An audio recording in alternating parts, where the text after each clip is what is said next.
Assalomu alaykum YouTube kanalimizning qadrli obunachilari. Ko'rib turganlaringizning yangi versiyadagi Damas mashinamiz sotuvga chiqdi.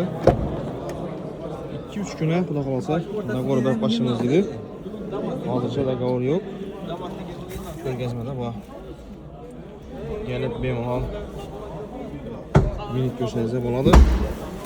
Bunlarni knopka emas, misrobka.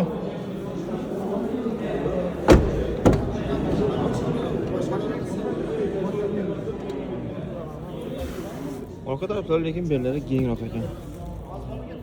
Bu eng prostoy o'xshaydi, bunda konditsioner yo'q.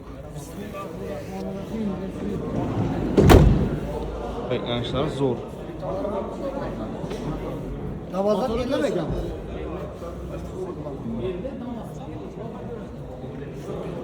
Görüşürüz mümkün. Bakmayacağızlar. Ben de sürüpke. Yeng ekan bu vahşi. Qizil ekan bu aynalar. Aynalarımız sürüpke. Xudo xolasa 1-2 gündən satılma chiqadi dedi. Bemalol kimga kerak bo'lsa, pastda telefon nomerlarini qoldirib bog'lanaverasizlar.